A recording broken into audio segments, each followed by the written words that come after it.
that you can have a replay. And I also need to make sure that I can figure out how to do this right. All right. Bear with me, guys. Mm-mm-mm. Okay, yeah, now I'm gonna ask you because you're way better at tech than me. You know, like what I'm seeing his face. You know when you need to go in and like go on Zoom and like share the screen? I cannot see it for the life of me right now. It's the green button right at the bottom. Is it not there? I'm seeing it. So the share, you press it, no? Yes, And and then then desktop, or if you want to share your whole screen, or one participant can share at a time. Also, what? Guys, so sorry about this technical issue. That's odd. Okay, I managed whilst I'm sweating. All right, we did it. We did it. Thank you. Teamwork makes the dream work, baby. Let's go. All right. So I am gonna, here we go. Okay, can you guys see the screen? Just give me a like, raise your hand or something, just nod your head. Okay, perfect, all good. Okay, so what we're gonna cover today is the understanding of exactly what self-sabotage is. We're going to run through the reasons why we sabotage, but I also want to primarily talk about the energetics between love and money, because the energetics between love and money very much mirror each other. And I'm going to like probe you with some questions to actually, you can actually identify how the energetics in both of them are playing out in your life. And then we're going to look at also the nervous system, the energetics, and also bringing in that brain filtering system, which is all about the neuroscience and understanding the reasons why we are sabotaging from a brain perspective. So, in terms of self sabotage, you guys mentioned a lot of things: avoidance, comfort. And what it's really doing is protecting you. Okay. So, it's a protective mechanism. And of course, the question to also ask is from what? What is it trying to protect me from? How many of you are very critical of yourselves? Do you find that you have this inner voice going on like, okay. I'm going to also talk about what the language does to us in terms of how it affects our brain and then how we're actually moving on with action and where our nervous system goes. But in actual fact, my invitation to you is how can you just become curious today and going forward? Just become curious. When you notice the inner critic rise, just be more curious and soft instead of being quick to criticize yourself. Okay. So, oh my God, so many screens. All right. So, for example, if your goals are expansion, more wealth, you're calling in a new opportunity, maybe a new job, you are setting some new health goals, you're saying, okay, I'm going to start working out X times a week, or I'm going to make sure that I'm going to eat healthier, or I'm going to drink more water. It could be the simplest things. Okay. It could also be, I'm going to try something new, like a new hobby, a new adventure, something completely different. Or let's bring it down to an aspect of partners in relationships. You put yourself out there, you want to explore, you're calling in a partnership, and then you find yourself stuck in certain patterns or attracting the same kind of people. So, what we're going to dive into is the fact that your subconscious mind doesn't care about what happened in the past, whether it's the present, the future. It's going to keep you in rather than the comfort zone. I like to call it the familiar zone because let's face it, many times it's not comfortable. If you are in an abusive relationship, not comfortable. You know you're not happy, but it's almost like there's there is that bond. It's almost like an addiction. And from a chemical standpoint, there actually is. There's the addictive response that happens because over time, the body becomes chemically addicted to the cortisol, the adrenaline, and the type of fight or flight, and this very, let's say, forward leaning mass motion. By forward leaning mass, it's almost that like always needing to go get something. You need to earn, you need to move forward instead of taking this stance of, I'm calm, everything's fine, I'm okay. There's this frantic energy. So the familiar zone in itself is going to be the story that you keep yourself in, okay? And right now, each and every single one of you, you're aware of the story that's playing out for you, okay? Whether it's, I can't stop thinking about, my ex-partner and there's something that's holding me on there. Why is it that I can't move on? Or I keep on attracting this type of person into my life or these type of circumstances into my life. Why? So here's what I want to dive into, that your system, the subconscious, is going to repel what you really want because of your nervous system state. And we're going to dive into the nervous system state.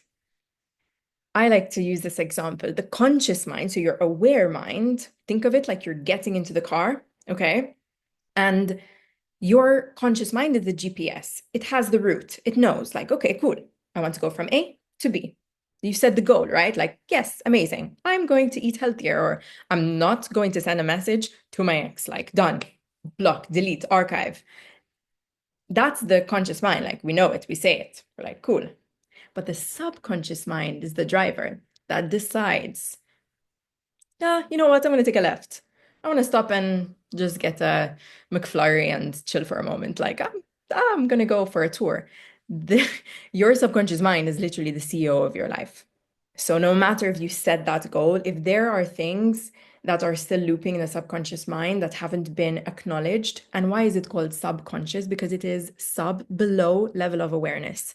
So we're playing out on certain woundings and certain shadow aspects of ourselves that we actually are not completely aware of. And I'm going to guide you with how to become aware of them. But the way that we can actually start to change this is with three routes to the equation. That is the experience itself, emotional intensity, and repetition, consistency. That is the only way that we can ingrain a habit. I mean, if you think about it, the reason why you are the way you are is because you've had certain experiences that had a very strong emotional intensity attached to them and a consistency. Now, sometimes there are different levels of trauma, like shock trauma, that can be a very abrupt, literally shock to the system. And it could only happen once, for example, but that can leave a very detrimental effect to the body, to the nervous system, in order to then protect from future threats. Okay. So let's just go over what the polyvagal theory is. All right. So this is the polyvagal theory by Stephen Porges. And this is your nervous system. Okay.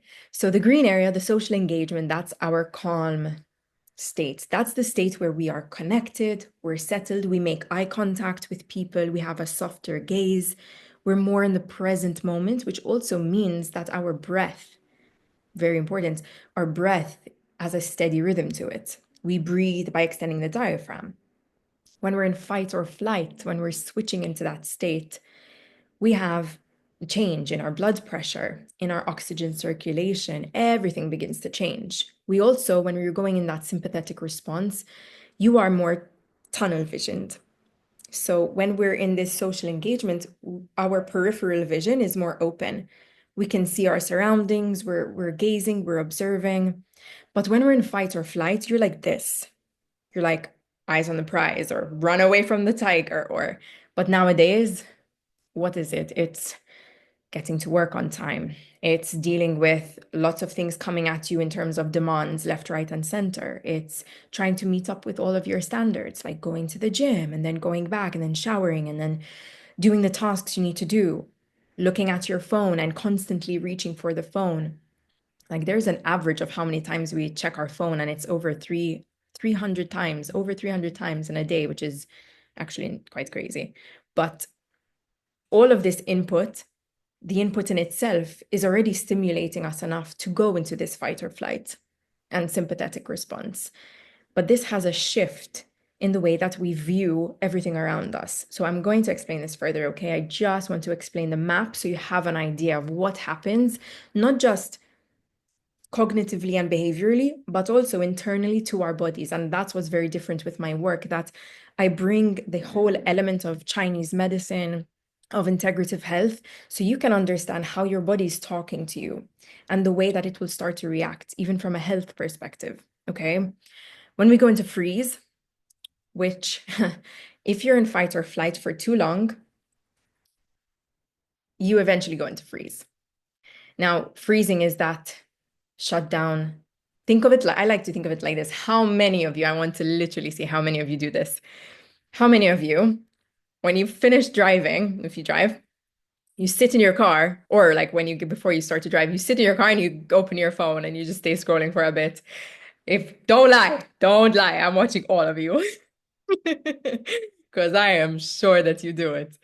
And we all, that is like a perfect example of being in freeze. Being in freeze doesn't mean that you are stuck. It means that you are on autopilot, continuing to perform tasks. However, lengthening the duration, procrastinating. And there's a certain level of emotions. If you look on the right-hand side of that freeze, there's shame, helplessness, hopelessness, trapped, this feeling of fuck, like I know what I need to do, but I just fucking can't do it. And almost like there isn't the drive of energy to do it too. Okay. And this is also where our body starts to reduce its breath. So, how many of you hold your breath? You can raise your hand, you can comment. How many of you notice that you hold your breath in any given time? Or you notice, like, oh my God, I'm not breathing. Like, okay. Or you have air hunger, like you feel like you need to take a huge gasp of air in some moments. Okay, amazing. Not recently, amazing. Hey, Stephanie, I didn't see you there. Um, all right, amazing. Um, there's also the aspect of freeze where we staring, lack of focus, lack of vision. Our jaw becomes tense and tight, so we're clenching the jaw. That's also in fight or flight as well, by the way, but as you can see, it's a whole curvature. So this also, when you're in that state, you change with your facial expression, the way we engage to others. Think of it like this. Babies, when babies are born in infancy, they cannot see the features of the mom, the parents, but the mom mostly who it's connecting with. They can only see through the eyes. And that is to register safety and actually regulate the nervous system through the eyes alone. Now, what's really interesting is you will notice that most people in fight or flight or freeze struggle with proper eye contact. There's a constant hypervigilance. There's a constant, like, not able to look in someone's eyes for a good amount of time and talk. Okay. So, how does that show up in the body? Fight is going to show up in the liver and the gallbladder. That's the organ in Chinese medicine that holds anger, tension, and frustration.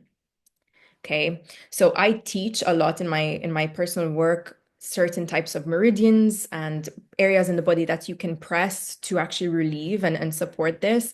But what shows up in this fight mode is going to be like jaw clenching.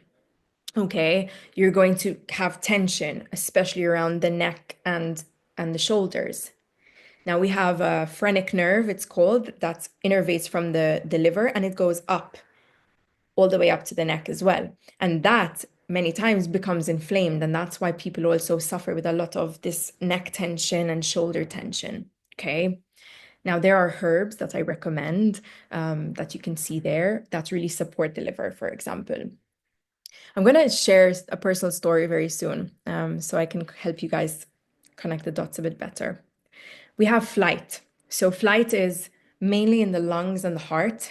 I mean, think about it when you are running away from something, even before you start running, your heart would beat extremely fast. You're getting panicked, anxiety, you have an overactive mind. There are things that I love to do to really open up the heart. And I do recommend that you do this because you won't realize how much you need it until you do it.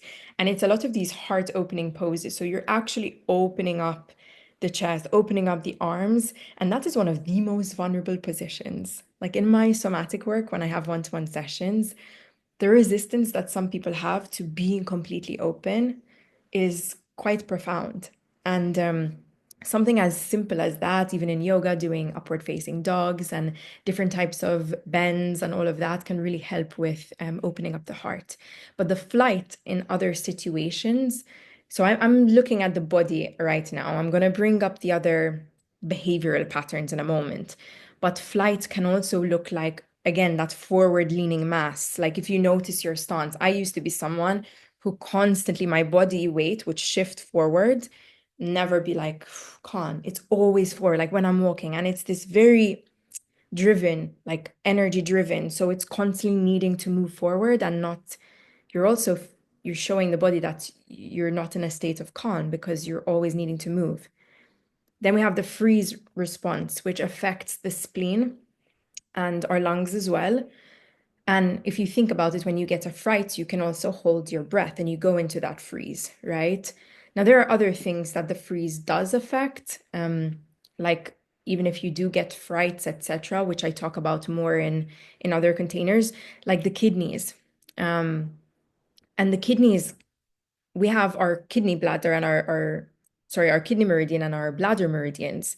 And your meridians are like little networks and pathways throughout the whole body. Now, what does a kid do if they get scared? Most of the time, they actually pee their pants. And that's because that bladder meridian isn't strong enough yet as a child anyway, but that chi, that energy, is lost. Now, a lot of people are suffering from chronic lower back pain. In fact, it was one of the statistics that is one of the number one leading causes of death, which is crazy. It's lower back pain. And that can come from many things like kidney issues, etc., which is very prominent in women as well. But that is also because there's a weakness in certain organs. And I say the problem is never the problem. So when you come with a pain and you tell me, oh, Tara, I have this symptom, I would actually bet you anything that that is not the cause and that's not the root. It's literally just the messenger. So I would actually look somewhere else for the pain. And your body speaks in this way. So there are foods and there are things that we can do to support our bodies in these states as well. And that's what I actually talk about in my group containers, and I go deeper into that. Then we have fawn. Do you guys know what fawning is? Feel free to unmute yourselves and interact, by the way. Okay. Fawning is people pleasing. So that is also actually a nervous system state because there's a deep fear of abandonment. And so there's a need to please, a desire to please. And so that very much affects the kidneys and the bladder. And once again, I'm going to share from a Chinese medicine perspective, the kidneys and the bladder are all related to boundaries.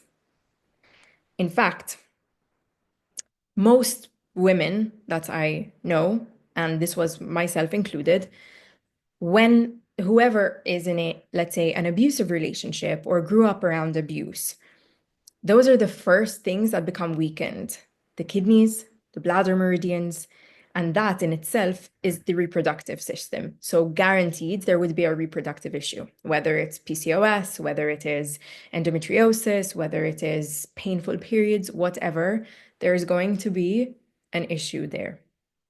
Now, there are different things that we can do to support the body in these moments, but the mantra that I created and it stuck with me and I share it with all of my clients is say no to get your yes. And that is for everything, because sometimes we also need to dive a little bit deeper as to the why we struggle to say no. What happens in the moment we're saying no? What's the feeling that arises in the body? Is it a fear of nothing ever coming back? Are we afraid that we won't receive something ever again, whether it's love, whether it's validation, a connection, whatever? So it's important to actually observe what feelings are arising in the body in the moments that you are setting boundaries, that you're choosing something different, that you are realizing that you disappointed yourself or that you let yourself down or you didn't stick to the goal. What's happening in that moment is the best message that you will receive. Okay. So rather than shaming it, I'm going to dive deeper to how you can start to accept it. Okay. And get curious. So in the survival response, your vagus nerve, so the vagus nerve is the 10th cranial nerve that runs from the base of the neck and it innervates. The word vagus is literally known as the wanderer. So it's going around different organs and different parts of the body. When it is not strong in its vagal tone, it's going to actually go into this conservation mode.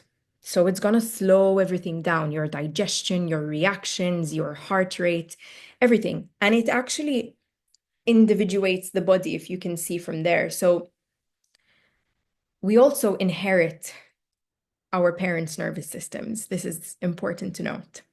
We inherit our mother's vagal tone. So that is what I like to say, like a window of tolerance, like the capacity to what you can hold, what your body can handle, how much stress you can handle. That is determined by what you inherit. The beautiful thing is that it is adaptable and we can retrain it and rewire it. Okay. But it is important to note because, I spent a long time thinking that I was broken, quote unquote. I grew up with a mom who was a drug addict and an alcoholic, and I grew up in a very disruptive home. I also changed home. I was left at the orphanage many times, then went to my grandmother's, and then with my dad, and then to different aunts. And I never knew stability. And I knew abandonment, I knew rejection from the get go. Okay. And I also inherited my mother's nervous system of someone who needed constant stimulation. So I know a thing or two about sabotage, I can assure you. And that's why I'm here today making this for you guys. But I do want to state that becoming aware of our patterns is not easy. And I know that. But with certain language, you're actually going to observe how simple it can be. Okay. I'm giving you a run through of the nervous system just so you can have an understanding of how powerful and important it is because it dictates everything. And I wish that people told me this from before. So, here I want to show you the older version of Tara, the Tara who was a two-time national champion in bikini fitness, who you can say, like, okay, great, made some amazing accomplishments. And that was, I want to say, after pushing and hustling and going into a survival mode. Now, from the outside, it looks like I built something rewarding, which to a point it did. But then a lot of a lot of destruction happened after that. So, 2 weeks before my first show, my mom died, and I kept on going. So, in the very first show, that was the biggest struggle because I numbed everything out. I went into complete dissociation and shutdown to finish what I started. And then after that, I just destroyed everything. And I did it through numbing myself and using negative coping skills. Like I went through a binge eating disorder. I went through a lot of different cycles of grief and anger that really affected me. And my body then showed for it. I then competed again, as you can see. So I did a second competition to pull myself back and be like, Tara, you're disciplined. You've got this. But I pushed myself so hard through shame, through judgment, through criticism, and through a lot of pain. That was the outlet of pain. Now, one would think, oh, okay, it's all right, but isn't working out like a great outlet? It's great to a point because you are discharging energy. But if the narrative inside is still there, and if the pain actually hasn't moved in a kind and gentle container, then you're still carrying it. And this is something I really want to emphasize. I still showed up with these kind of behaviors. So like the fight in me was there, the defensiveness, the snapping, the inner critic was extremely loud in me. More than the way I showed it to others, I showed it a lot internally. And this created a very hard environment for me to be in within myself. I was pushing, I was forcing, I was trying things, but I was also sabotaging in ways that Of course, at the time, I didn't know. I would I would literally want to be alone because I only found safety in being alone because I didn't feel vulnerable and safe enough to share how I was feeling. Why? Because nobody validated my emotions growing up. I didn't have a safe container. I was never, whenever I had big emotions, there was just, oh, like too loud, be quiet. And then the suppression began. And that's where I developed slow thyroid at the age of 12. So it's like I'm painting the picture because oftentimes we think that we outgrow certain things just because we become adults. But when there are certain patterns and ways of the way that we've been conditioned to think that we can take up space, or the way we communicate, the way we show love, the way we receive love, that is very detrimental to how our bodies can actually thrive.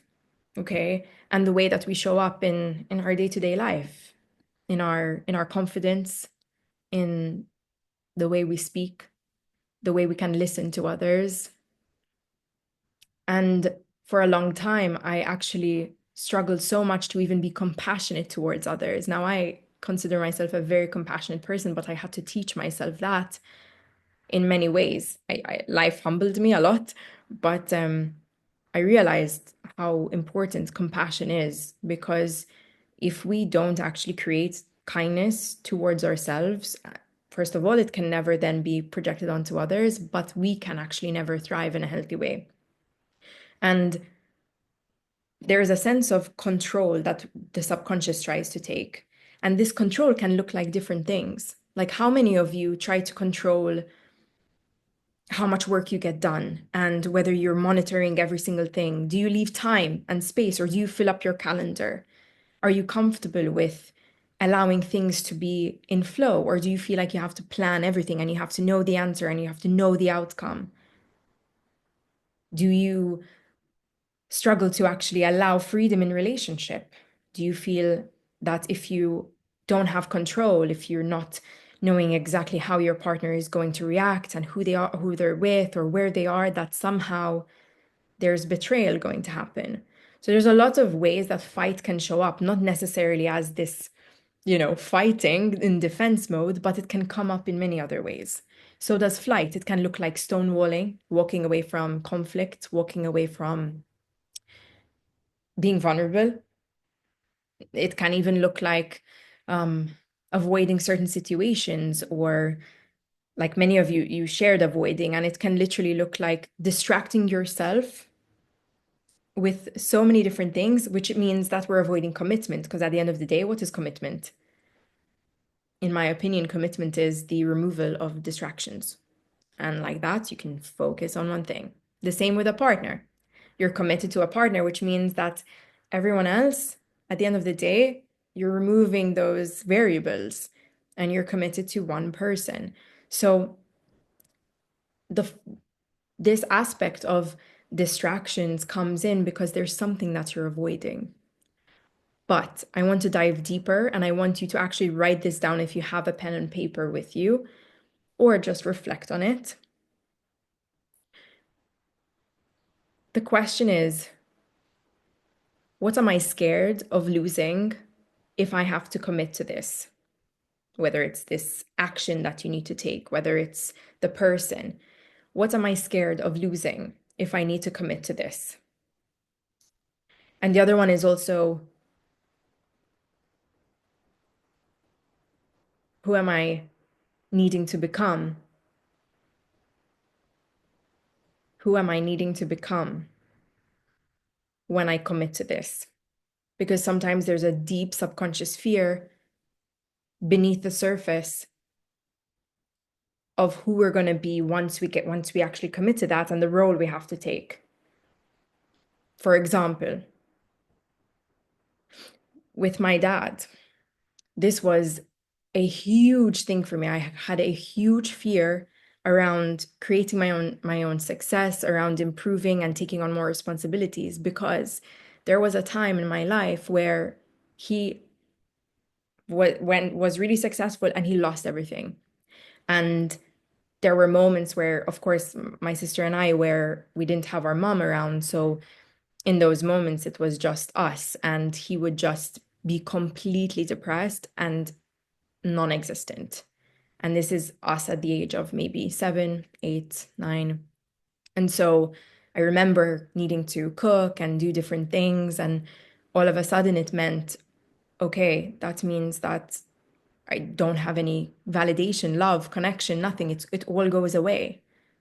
And so subconsciously, I created this belief that if I take on more, then I can lose everything, and then I won't be able to be there for anyone I love. And that is the belief that then we hold and we carry forward.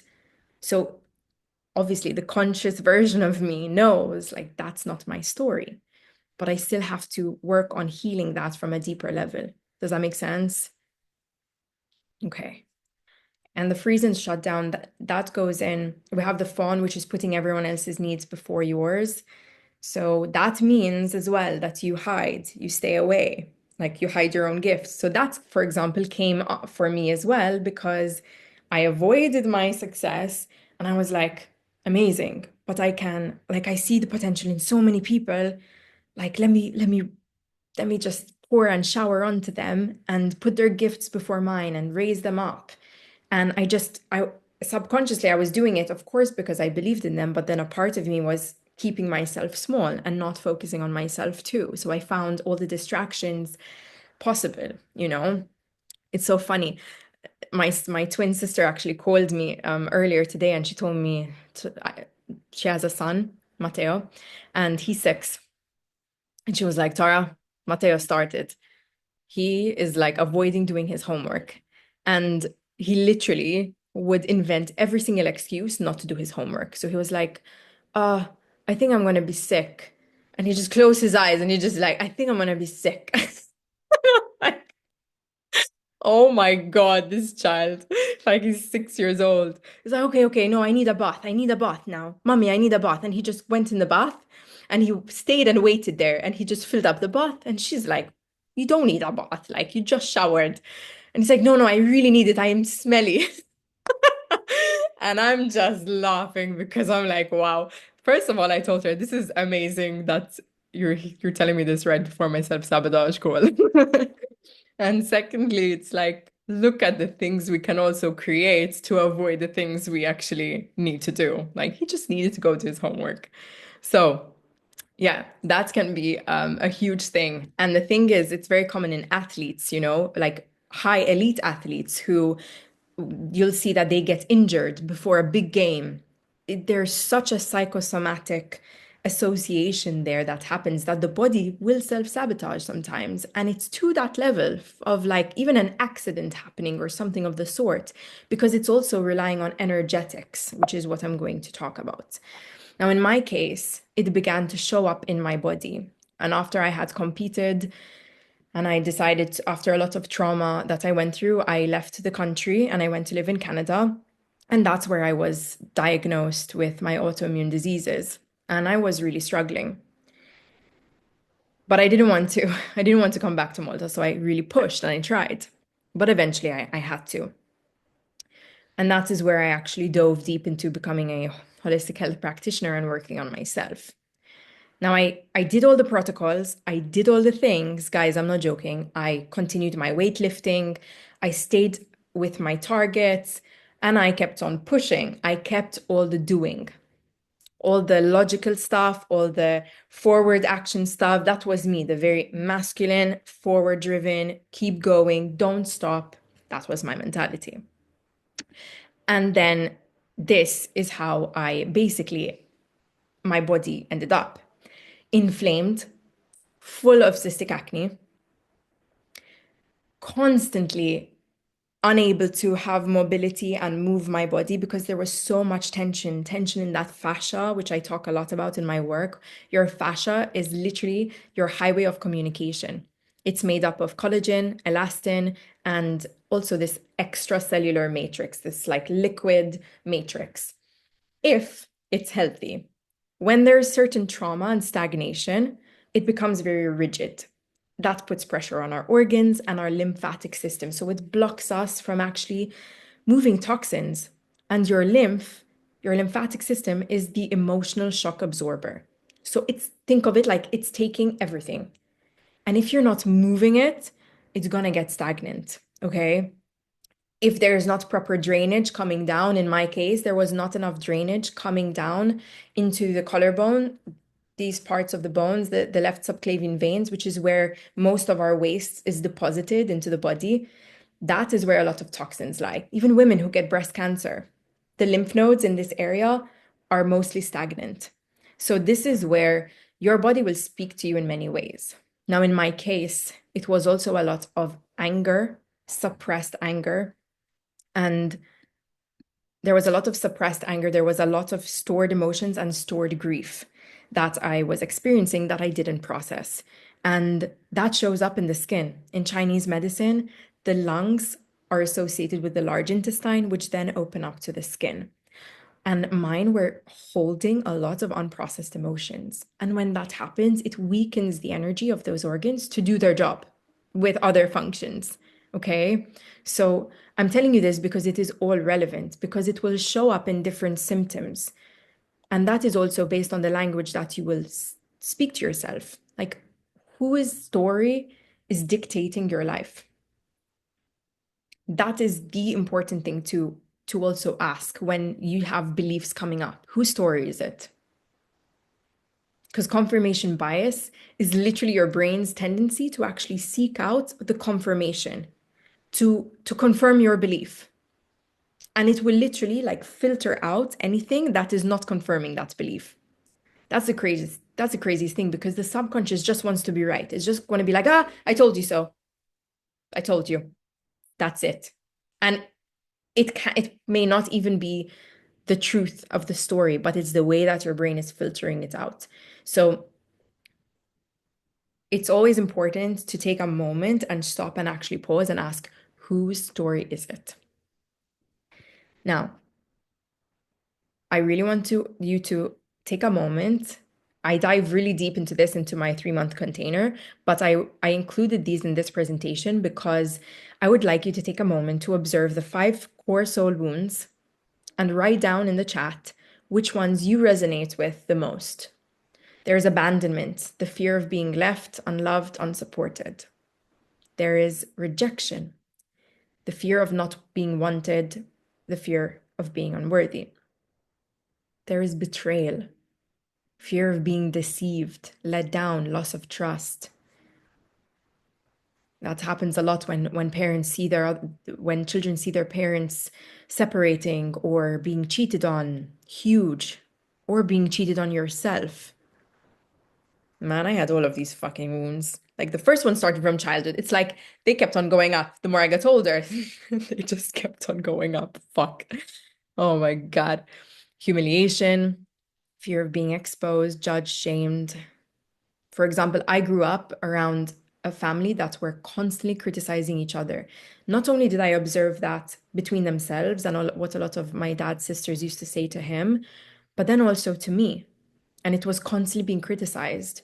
And I grew up thinking, like, oh my God, like I'm just always judged for what I do, and there's always something, which without you wanting to makes you hesitate to be seen. Injustice, rejection. Thank you for sharing, Amanda. Injustice, rejection, abandonment, most times, humiliation, and moments of doubting myself. Amazing. Rejection, humiliation, abandonment. Abandonment wound I've been working on for quite some time. Abandonment. Yeah. Okay. Thank you for sharing, guys. So, for example, if you believe I'll never attract an aligned partner, or something I hear a lot from women, sorry, women, I love you, but a lot of women say, like, oh, where are those kind of men? Or I'll never like meet a man like that. I'll never meet a good man. And it's like, the more you say that, it's literally like neuro-linguistic programming. How many of you guys fucking start looking at a red car or a red mini or some like a specific car, and then you start seeing it everywhere? Like that is literally your reticular activation system. That is what your brain does. So if you are going to say, oh, like I'm never going to find a person like that. Like I always keep attracting the emotionally unavailable people, they're always coming at me. You are literally going to filter out even the good person. I mean, I observe this in some people where a great guy comes to talk to them and is really nice and they're super defensive. They're already on the fight or flight defensive mode and being passive aggressive and rude. I think men, like I would love to hear your comments on this because I feel for you because I understand that you get a lot of this like harshness and defensiveness from certain people as well. Um, so that is a way that we are staying stuck in the story and we're not allowing ourselves to be open. You'll focus on the emotions of separation, lack. You'll create more defensive behavior, as I said, and that's away from keeping your nervous system safe and away from it. It will literally keep you from the social connection. If you're in fight or flight, you're not in connection. Simple. And you will actually repel energetically. You will not be that vibrational match energetically for the person that could actually be in alignment with you. That's the crazy thing. It's all energetics. From another lens, if you believe that making money is hard and I need to really struggle, sorry, I'm reading chat. If you're thinking that way, you're not emotionally available yourself. Yes, that's a really good point too. Um, this is why I also like to say, embody what you're calling in. Because, for example, I always say this, we attract people who are mirroring something within ourselves that we have not acknowledged, that we've suppressed, denied, or disowned. That's the shadow. We attract people who will put light on that shadow so we can integrate it. That's why relationships are extremely powerful. But for example, if you attract a person that is not able to commit, first of all, it's either you're tolerating that and you're choosing to abandon yourself because you're constantly wanting and learned like I need to earn the love from externally. And it's still the version of you that's trying to fix your parent, whether it's your mom or your dad, that's trying to get their validation, their response, their acknowledgement. And through that, you're not committing to yourself because you're abandoning yourself in the hopes that you will receive something in return. Or the other thing is what the emotionally unavailable person might be mirroring in you is where in your life are you not committing? Is it in small ways, guys? Like it could literally be, am I, when I say that I'm gonna go meet a friend, like am I canceling every time? Or when I say I'm gonna, you know, go to the gym every Friday, am I going? The best way to build trust with yourself is in the smallest decisions, the micro decisions. So it's the little promise that you built with yourself. So I like what Krista pointed out because that's literally it. It's where we can also not be available or committing to ourselves too. So going back to the money aspect, if making money is hard and I need to struggle, you'll notice the struggle stories. You'll focus on how hard it's been. You'll filter out and ignore the easy solutions and the opportunities right in front of you. And I have experienced this myself. Like I grew up in constant survival. I know what that's like. I also left home very young when I was 17. So I know what it's like to be in that mode and also sabotage a lot because I didn't have the healthy mechanism. So even the wealth, we all have this wealth thermostat. If, let's say, 2K a month is what you're used to, you will, let's say you're, okay, let me change it. Let's say your salary is 2K, but for some reason, you're not used to keeping that amount or even going above it or saving. You've never known that in your life. So what do? You would subconsciously sabotage to bring it back down to the baseline of the thermostat that your nervous system is comfortable with. That could be 300 euros left in the account. It could be four. It could be 700, whatever. Or whenever you try to call in more money, again, you reach the amount, but then subconsciously, energetics come into play and we sabotage and bring it back down to the baseline. And this can energetically look like unexpected bills coming out of nowhere, you literally are like, oh my God, I got a fine and then this and now this happened and I have to pay for this like fucking geezer. And that's literally the power of the energetics when we are unconsciously attracting everything to keep us back down to the baseline because we haven't conditioned the nervous system that it's safe to bring more in, that we're responsible enough, that we can hold more. So reframing and going into, okay, I believe that money can flow consistently and it's easier and I can always go back to a certain baseline. Now it's not just said and done with one sentence and you're done. Like I said, we need the emotion as an experience, the emotional intensity and repetition. Okay, so I'm going to get to that. So those are just examples, okay? Even here, like I don't know if I can do this, whether it's in your goals or within a relationship.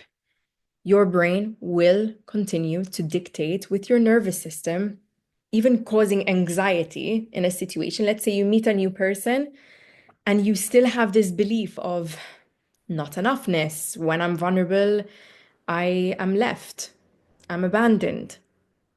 And so the nervous system is going to do whatever it needs to get you out of the situation. This is why the anxiety comes up. And then what happens when you do that? You want to flee. You want to stay cold. You don't open yourself up and pour into the relationship. So your brain and your nervous system states will dictate every single thing after that.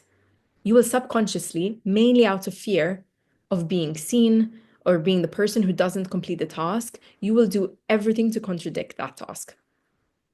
Okay, so it can show up in different ways. I'm curious, guys, like, can you write down or share, or you can unmute yourselves, of a pattern that you notice that you continue to do, if you feel comfortable? Because I'm sure someone else can also relate to something that you would share.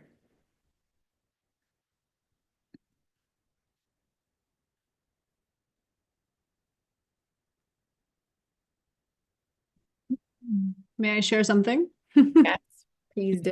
Quite silly. There's obviously a lot of things attached to it, but one thing I've noticed even recently is the more I was working like flexible, and now they've started asking me to show up at a certain time. The more they ask, the less I want to do it.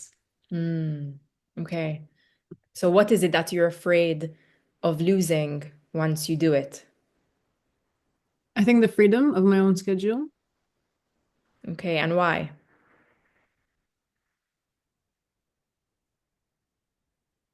Mm.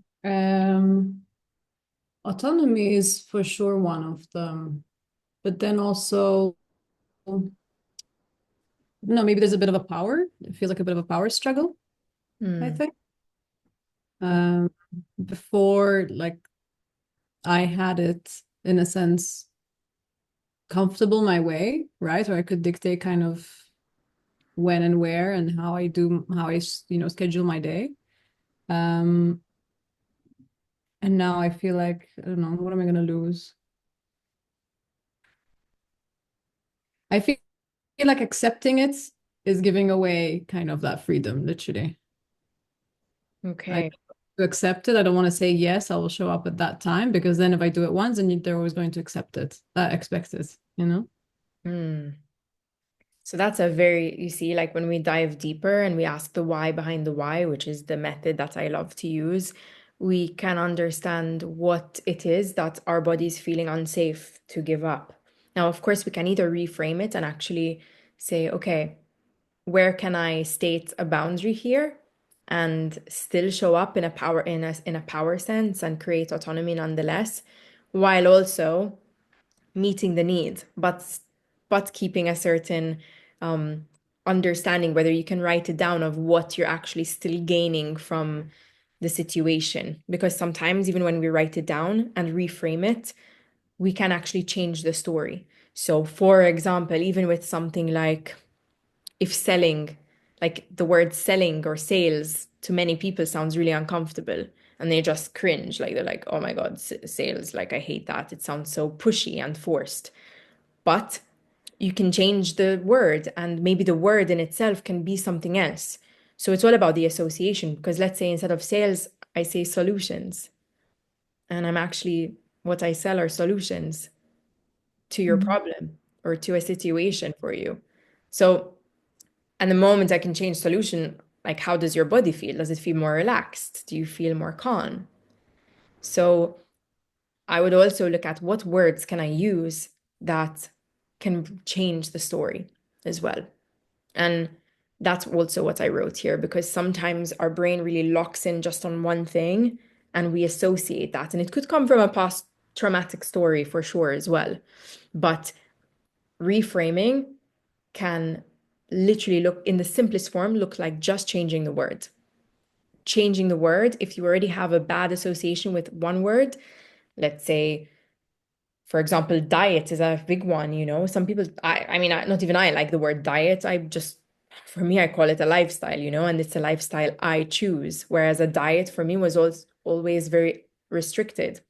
I remember after my competing, because I used to track and weigh everything to the gram, I was so done with tracking. And when I tried to dial things down and say, okay, let me track again and like monitor myself a little bit, I would eat like twice the amount because I was like, fuck this, man. Like, and it used to make me so nervous because my body on my nervous system was like, wait, I'm sensing control and rigidity, and I know that. And it meant restriction back then, and it meant long terms of stress and deprivation. I'm not going there again. So it would ramp up my appetite and my blood sugar and everything and lead me into that. So there's always an association. Even when I what I teach in functional medicine, it's when we have allergies, allergies are it's like a sticky note on the lymphatic system that is saying like, oh shit, when there was this, there was a threat. And the allergy doesn't just take note of, let's say, if it's a food that you're consuming, right? Like a soldier in war and the tent like blew up and whilst he was eating, okay, the next time that happens, that he has the same sandwich, for example, because of the sensory experience, the smell, the taste, it's going to trigger that reaction into the body. And it doesn't know like, oh, I'm not in camp anymore, like I'm in my home. It's literally going to use the sensory experience because it takes a snapshot of the entire experience. Okay. So you can start to rebuild the beliefs. So observe and see, okay, what's the belief that's actually keeping me stuck? Observe it. What's the story that you keep telling yourself? Whether it's about love, whether it's about money, whether it's about success, achieving your goals, what's the story? Observe it. Like, and I'm literally going to ask you guys to pay attention because it's there. The thoughts are ruminating every day. We think about 8,000 thoughts a day, and the story is most likely about 60% of it. So just observe yourself in the next coming days. And the next thing I want you to do is actively seek out evidence that proves the opposite to be true. So if you are literally like you're having this belief, I don't know, you're in the car and you're like, oh my God, nobody's gonna get the freaking offer that I created. In that moment, be like, oh no, okay, I'm not going to feed that thought. Thank you. You're I know that you're used to protecting me, you're used to trying to keep me small just to stay safe, but no, I'm not going to do that. And look for other things that will dictate the opposite to be true. Follow people that are successful, that have walked your journey. Follow fitness enthusiasts that you really like. Follow someone, let's say it's in relationship, follow a couple um, that you really like their relationship dynamic and you love the way that they communicate and share, and follow them so that what you're feeding yourself is actually coming into your subconscious mind that, hey, it's possible, it's fine, it's everything's good. I growing up, because I didn't grow up with a mom and I didn't have this like these skills of how to do things in a certain way. I remember going to my friends' houses and watching their moms and seeing how they behaved and how they talked to them, what they did for their children. And I would ask them the weirdest things like, how do you use the washing machine? And like, how do you do this? And how do you bake a cake? And random things. And even when I grew up, like in different ways, I would observe and take that information to show my subconscious mind, like, okay, this is something I can do as well. And it comes in like these micro habits. So what I also want to say is that, why did I go back? What I want to say is that it's what you're feeding your subconscious mind. So I believe that the method of see it, feed it, feel it. So you need to observe it, okay? You need to feed that thought as well. So what actions you're actually taking, and that's going to look like, I'm going to show you in a moment, cleaning out the fucking clutter in your life, like in your digital phone, because that phone is either our greatest tool or our biggest weapon. So honestly, observe what you're consuming and look for proof and bring it into the body. I love to use music, guys. So I have a playlist and I can share it with you. It's literally called Embodying Abundance. And it is like music that I can close my eyes and I can actually feel and hold it in my body. And just whether I'm visualizing what I'm calling in, I'm just feeling the experience. You can be delusional enough and it's not even happening in the moment. It's not the point. But your body actually needs to feel that it's safe before you hold it. So when it comes, you can hold it. Okay. And it has to be this, I call it the energy of doneness. Like it's done. It's done. All right. So a well-resourced nervous system is going to be able to hold things. When we can't hold something, it means that our nervous system is still not feeling quite safe. And this is where I would really like to once again invite you to the kindness route. Okay? Because any should energy is shame energy. I should do more of this. I should be that, like, oh, I should have done this more and I shouldn't have gone there and I should be doing this. That is going to create shame in the body, which only dysregulates you further. I constantly in my life grew up around that. Like if I would paint something, if I would do homework, if I would do whatever, there was always a should have this, should have that. Never a like, oh, wow, and get curious. There was no curiosity. And when there's a lack of curiosity, someone's unmuted. Can you mute yourselves? When there's a lack of curiosity, all of a sudden the nervous system starts to contract. When we're curious, we can soften and we can open. So I do invite you to really stay rooted in curiosity with yourselves. Okay? And this is all about putting on new pairs of glasses and seeing life through a different lens. Because once you're actually rooted in this safety, you can see things differently.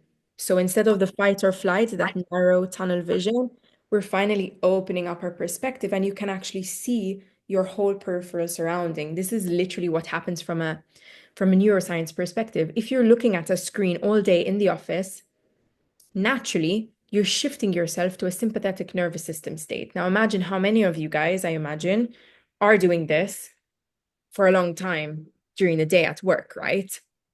So naturally, you're already going into a sympathetic state. I love Dr. Andrew Huberman, who also himself says the best thing you can do to reset your eyes and to reset your system is you just take a moment and you go in a balcony or you go somewhere and have a wide panoramic view. And that is literally so your eyes, your literal eyes can move left to right the whole direction. And that will help to calm your nervous system. But it's in these moments that bringing the safety is really important, our posture, everything, so that we are actually dictating then what is coming through and what is obviously then going out. Okay. I'm going to skim through some of them because I don't need to cover a few because I've already been bringing everything together. But so I'm going to just go through the last bit. Does anyone have any questions? Anyone want to share anything? Does anyone need to ask anything at all? Go to the bathroom, take a sip of water, whatever you guys need. Okay, you're good. Okay. So also the scarcity focus is going to push us more into the drive to survive. And that is even not wanting to connect, not having a desire to connect with people, not having a desire to go out, not having a desire to do the things we once loved. When we're in this free state, sometimes we just lose this pleasure for the things that we used to enjoy. I don't know if any of you have experienced that. It's just like almost you're like, man, who was I? Like where is that version of me? And like why am I stuck in this? And that is literally where the nervous system is so far out into the side of scarcity and fear and being stuck in the survival mode. And then on the other aspect, we have the curiosity and play. And that overrides any form of resistance. When we get into a state of play, and that's why I love to bring music in, um, your subconscious stops resisting and it can open up that filtering system. So here are the changes that I made. In with the good shit, out with the bullshit. That is literally environment. Start there. Your body has to feel safe to expand. And I don't know how many of you guys also follow Jordan Peterson. And he has his own methodology as well. And he shares about cleaning your room. And like the first part of your environment is like your space, because that's a reflection of everything internally, but also the way your body will respond. So clear out the clutter. And an exercise that I include in I give a worksheet in my 3-month container, but is also one I would encourage you to do. It's just draw, whether it's containers or you can get actual jars, and see where you want to put your energy and your time. So, for example, because I used to be someone, especially, I don't know if you guys are familiar with human design. I'm a generator, and that is someone who has a lot of energy. But my issue was like I just never knew where to put it. And I would give it all away to the wrong things, the wrong places, and then end up like too tired to do the stuff I had to do. Also as a form of sabotaging that. But what helped a lot was I got like actual containers and I said, okay, this is for my business. This is for my self-development. This is for my family. This is for my friends. And where you actually want to put your energy in. And you can even literally like write down on like draw boxes and write them down so you can see like visually that will help your mind. And anything that's not in alignment with that, with where you're going, the person you're becoming, like logically, because you will visualize it. You're like, nope, that doesn't fit there. No, that doesn't fit in that container. Fuck, like I have to say no. I have to say no. And you'll start filtering it out because oftentimes it is a boundary thing as well. That we give attention to the people that maybe we shouldn't. So this is also needing to say goodbye to the people who are no longer in alignment with the person you're becoming. And this is tough when your nervous system only knows chaos. It only knows needing to earn love, needing to fight for love, needing to fight for something. So you hang on longer than you need to. But the question is not per se about the other person, but more about you. It's not per se about the situation in itself, but more about the habit and the pattern. I always like to just isolate it to the energy. What is it that's making me afraid to let go? What happens if I actually choose something different? What then? And actually let yourself sit with that. It's uncomfortable in the beginning for sure, but even when you start to ask why and you write why and why, the self-realization journey. Yeah. I mean, saying no to get your yes doesn't mean it's comfortable. When I left my ex-husband, that was the biggest, most painful lesson of my life for me to see the wounds that I needed to see. I attracted before that, I continued to attract abusive relationships because I grew up around that. For me, that was the hot and cold behavior was normal. It was love, at least what my nervous system knew. So I kept on going back to that because it's what felt safe. The thing is, even though I knew, wait, this isn't right, it felt like an addiction. It felt like something I couldn't cut. And in fact, there was a time that I said, oh my God, like I don't take drugs like my mom, but it feels like I'm addicted to something else, you know? And I was like, what? And I had to realize that apart from knowing that as familiar, I disowned it. I was blocking anger out because I said I will never show that amount of anger to anyone because of what I went through growing up. But the thing is, it became my shadow because I didn't even integrate the healthy parts of anger. Anger is a healthy emotion when it's transmuted and projected in a healthy way and it's discharged in a healthy way. But when we're suppressing it completely, just like any other emotion, that's a problem. And so, what that did, every partner that came into my life came to mirror something in me that I denied, disowned, and pushed away to show me, hey, there's a part of you like deal with that pain, deal with that anger in a healthy way. Of course, those are not situations you want to encounter, because I used to say like, why did I have to encounter it in that way to learn the lesson? It's funny how life works out sometimes, but in the moment when I even went through the very most painful wound of leaving my ex-husband, it literally felt, I remember being on the floor.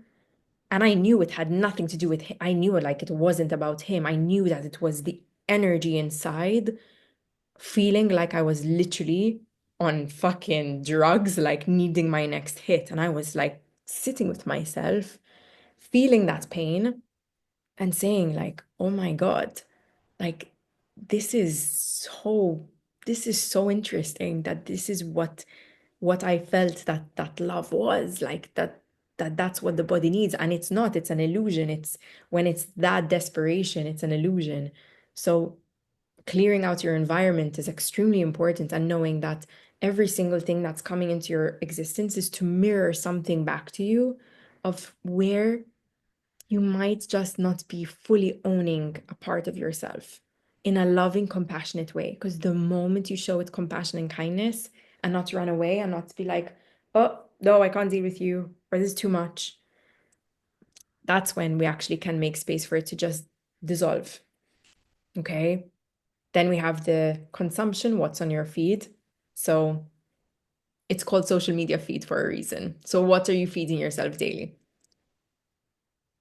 And look at your ratio of consumption versus giving. That's what I like to say. Like, I am barely scrolling through my phone, consuming other people's stuff. When I go in, like I post, sometimes I follow people that I actually like to follow, whether they're like in a health space or whatever, and supporting my friends, but I don't sit there and consume. The thing is, you're either consuming or you're creating. Are you a consumer or are you a creator? And just being aware of that. I know I warrant the times that sometimes we just want to fucking, I dedicate those moments to just scrolling, but I actually allocate, I'm like, okay, now I'm gonna scroll because I'm too brain dead and I just want to do that. But just being mindful of when you're doing it, that's all. Because your daily inputs are your programming. So for like what you follow is super important. Even the way that the people you follow, how they speak, how they communicate, do they speak through a scarcity lens or do they speak through open possibilities? Because I don't want to hear someone who has a very limited way of thinking. I honor people's perspectives, but I'll choose what I'm feeding myself with. Okay. So listen to successful stories, podcasts, follow couples who embody the relationship that you're manifesting. And then we have the consistency and embodiment of what you love. So your energy is the most magnetic when you are aligned with what you love. Literally. So when you're actually doing what you enjoy, what brings you to life, that's when you're most aligned. It also enhances our energetic field, literally our bioenergetic field. When we are more expansive, we're breathing, we're less tense. Sorry, we're always breathing. When we're breathing more relaxed, more consistently, that actually enhances our auric field, if you can say, our bioenergetic field. And you will become more magnetic in your energy. You're more energized rather than drained. So people will feel that. They will feel it. Many people tell me, like, oh, Tara, I love your energy, or I love this. It's a byproduct of the work that I put in and just the levels of awareness that I choose to have and the habits I choose to adopt every single day. That's all it is. I'm no different to either of you, but I do make intentional choices, and that's the only difference. So if you're forcing things in any way, like you're noticing very pushy energy towards stuff, it will feel heavy. It will feel like it's forced. It will feel tiring. It's going to feel like you're pushing upstream instead of going downstream. And people will pick up on your hesitation. There is almost like, it almost feels like you're actually aware that people are distanced or kind of wishy-washy. Sometimes people will be like, oh yeah, like I'll let you know, or it's a very kind of uncertain type of energy that you'll be around. Whereas when you're in your just pure energy and you're confident and you're doing what you love and you're more calm and you've made space in your body, that's when things flow in a very like easy, convicted way. Like the conversations, the people you meet randomly, it flows. Okay. So your nervous system is going to know when you're out of alignment completely. So we actually want to make sure that you are calling things in and you're able to hold them. So do it in the smallest ways. Guys, that looks like, can you show yourself trust in something that you do next? Can you literally say, okay, I'm going to go for a walk for 30 minutes and you actually stick to it? Can you upgrade something a little smaller in your life, whether you go buy yourself flowers, you buy a better coffee, you go to a different cafe or a different, for example, shop or something where you're around people that might feel unfamiliar, but you know that they're the people that you want to be around at some point, or you want to embody that level of energy, whether it's in business, whether it's in your a new circle, whether you're changing, the people that you're surrounding yourself with. That's super important because you need to show your nervous system what the new normal is. So even if you don't want to start straight off the bat and go all in, you can just start slowly, like very, very slowly. Okay. I'm curious as well what is something that you actually really want to, if I had to wave a magic wand now in this moment, what is one thing that you would want to change in your life? One thing. Write it down.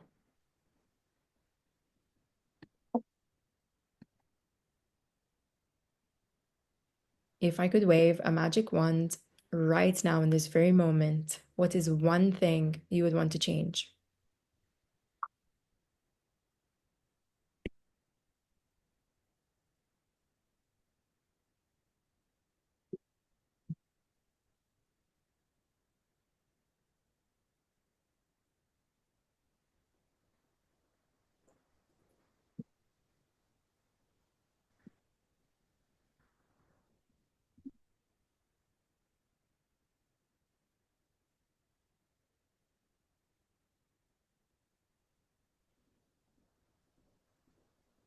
I'm waiting for your answers in the chat, guys. Accept people for who they are and not who I expect them to be. Very good one.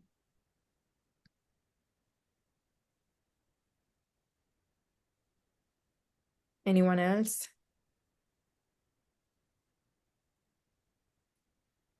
Hard to say one thing, but I think it's been a journey of changing a bunch of small things to get closer to where I want to be.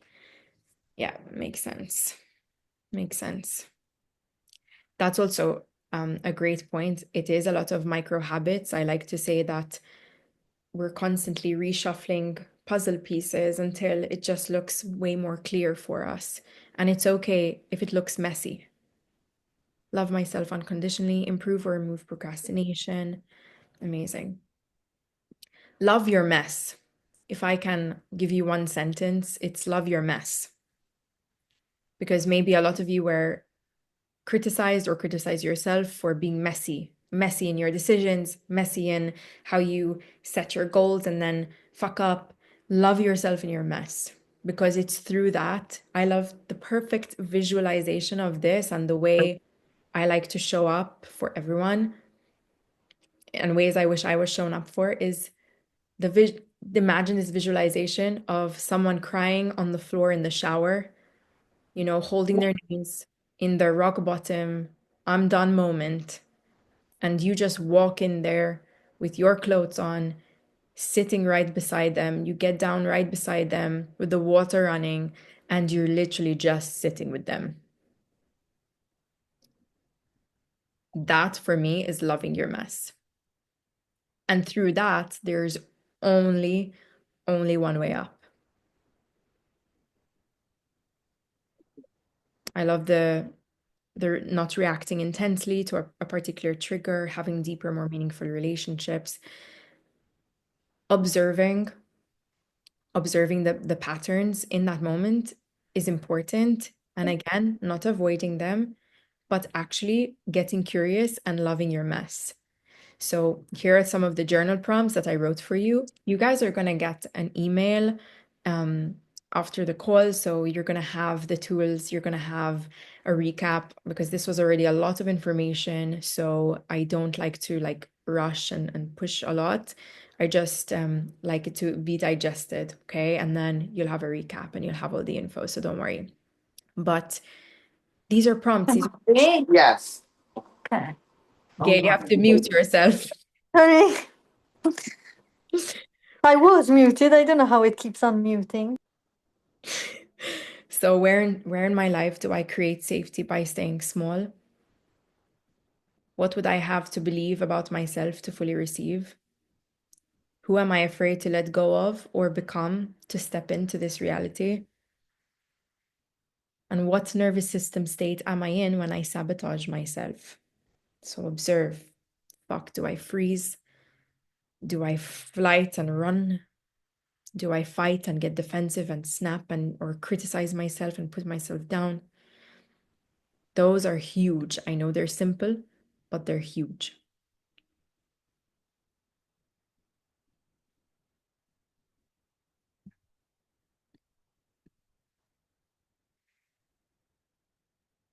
So I just want to say that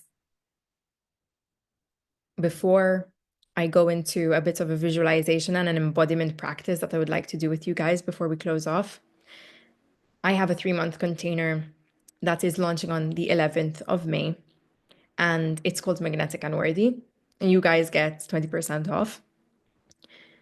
And there, in this 3-month container, we're actually going through the phases of each stage and we're going through a journey. So we're actually unpacking this in a way that you can really gently work on rewiring, changing those belief systems, understanding exactly where those blocks are energetically. And we also work with the body. So you'll be having certain acupressure points, some somatic tools, things to actually release stagnation in the body, in the meridians, in the lymphatic system, because I do very much believe that we need to make space and move things in the body to relieve the organs and relieve our body and actually allow them to process what you're changing, because the nervous system needs to feel safe also in that respect, that you need to show its safety through the body itself, not just through absorbing information. And that's why my programs are all hybrid. So which means they're self-paced, but we also have live calls every month. And I also have an amazing program. So like here is, I screenshotted it so you can understand a bit of the breakdown. Like month 1, so we go into the nervous system states, we go deeper into the core soul wounds. You actually understand where your body, from a physical perspective, is bringing symptoms. We go into different mirroring exercises. So there's a lot of different tools that you can get. And then we also go into materials. So you have downloadables, you have things like resources that you can download, little checklists, just to make it different formats of learning. Because when your nervous system is already quite overloaded and it's hard to make changes, usually no goal setting works in ways because it's very one directed method. But having a multifaceted method is important in a very simplified way to ingrain the change and allow your nervous system to pace it. Because I believe that's really important. Otherwise, it's just overwhelming and you're not gonna do it. And you also have the community support, which is amazing because in each and every one of your stories, guys, there's a resonance, and supporting one another and sharing your wins, sharing what's happening in your life, going through our calls together is honestly, I've been a participant in group coaching as well as one-to-one mentorship, and I love group coaching more because the energy in that and the way that you can connect with people and just hear their stories is so inspiring, and it just moves everything. It shows you as well what's possible. I also have one of my dear friends, which is Marite, and she's a co-coach in here. So she is going to be diving into human design, which is all about the concept of understanding your own blueprint. Because this changed my life, honestly, when I was slapped in the face by it in Thailand when I was in the jungle for 4 days, and as usual, not listening to the fucking messages.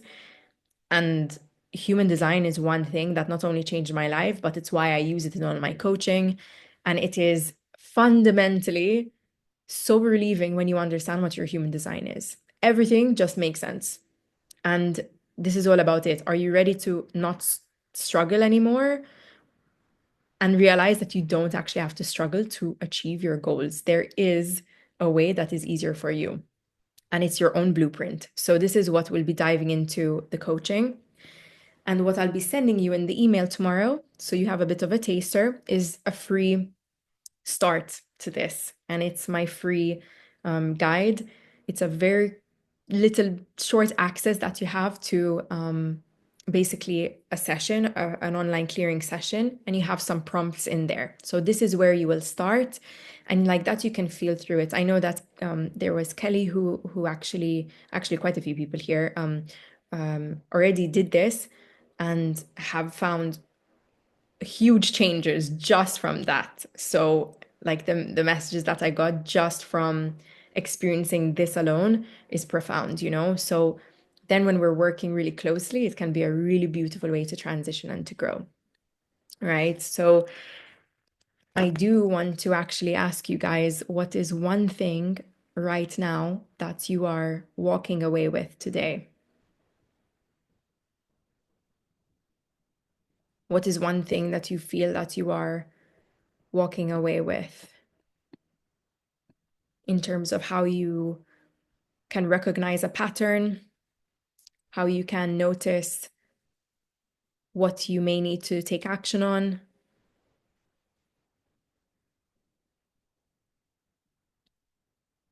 Oh, Amanda, what link are you referring to? You're all gonna get the email like direct. You're actually gonna get a direct email with everything, so you will have all of this. So don't worry at all. Literally, you don't need to lift a finger. You don't need to do anything. It's just gonna come to you. I prepared it all, so don't worry about that. So you're gonna get it all. So what I would really like to do with you guys now is a practice. I'm going to just stop the sharing.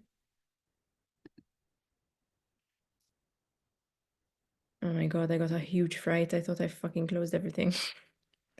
My heart. Okay. Here you guys are. So I just want to bring you all in front of me. All right. So, guys, to close off, what I would really like to do is we're going to do a grounding practice, some breath, and we're going to visualize and hold what you're calling in right now. So I would like you to think right now with your eyes open, okay? Think of one thing, the one thing you're calling in. And it doesn't have to be a visualization if you can't visualize. It can be a feeling like inner peace, it can be confidence, it can be ease, it can be better health. It can be a feeling. I used to struggle to visualize a lot from trauma. So I focus on the feeling. That's the way I do it. But if you visualize you in a new home, if you visualize yourself moving country, if you visualize yourself in a new office space or a new job, visualize yourself leaving the relationship and the way that it will liberate you and how you will feel and the woman that you want to be or the man that you want to be. Whatever you're calling in as an experience, bring it to your awareness, okay? And I'm going to guide you through a bit of a journey, okay? So if you can get a little more comfortable in your seat,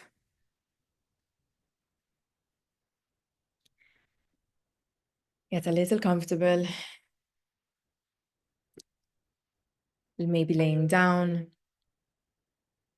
or sitting upright, and just place your hands on any part of your body that you feel comfortable, but bring your hands to your body.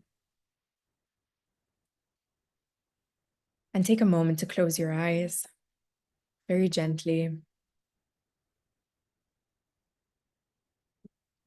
Take a nice deep breath in, filling up your lungs, expanding your chest. Exhaling very slowly. Another deep breath in.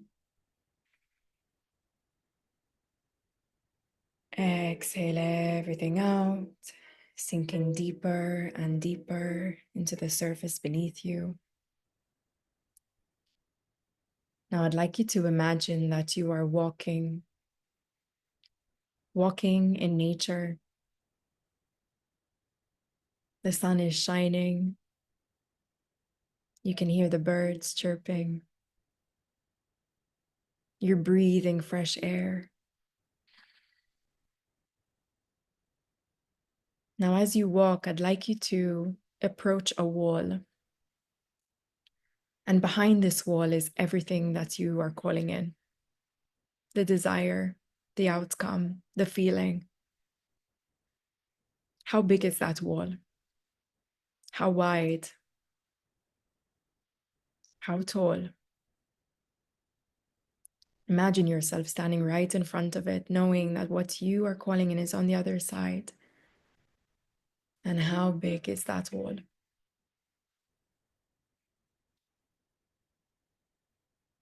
Now, I'd like you to just imagine that this wall has bricks, and on those bricks are written words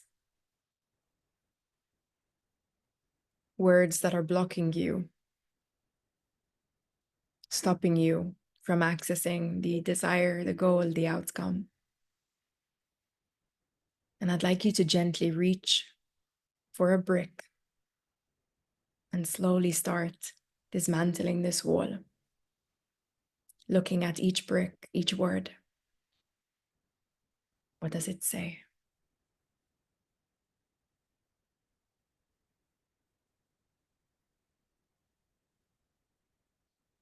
Whether it's doubt, not enough, struggle,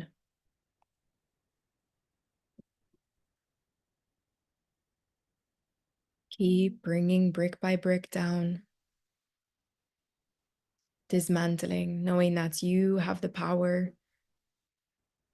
You have the power to remove those words, those stories, those labels. You are the creator of your own story. You can press Control Alt Delete whenever you want.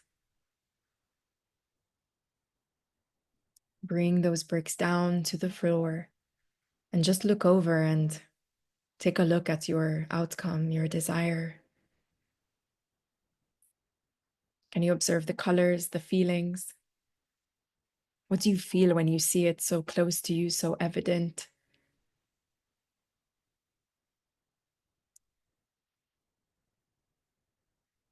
Feel it in your body, in your heart space. Imagine that it's happening right now in this very moment, that you are feeling it with all your heart, your body. It's here. It's done. It's done. You've already envisioned it, which means it's already happened. It's already in your field. And I'd like you to tell yourself, I am worthy of holding this desire. I am responsible enough to hold this desire.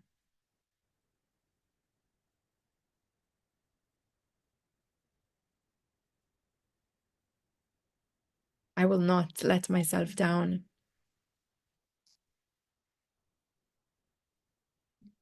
Keep imagining that feeling and just hold it there, hold it there. Picture the colors, keep feeling it. Picture the colors, the sounds, the smells.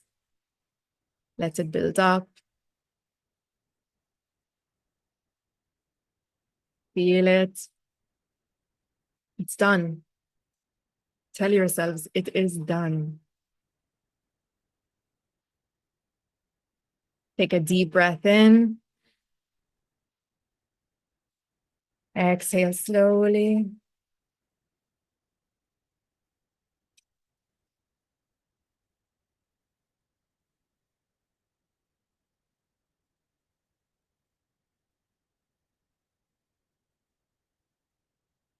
Gently open your eyes. Give yourselves a little shake. Shake the arms. Move the head. Let's rotate the shoulders. Change direction. You might yawn, and that's perfectly normal when we do a little nervous system reset. Okay. How did that last exercise feel? Did you guys visualize any words that came up? Anyone, you can unmute yourselves if you want to share, by the way.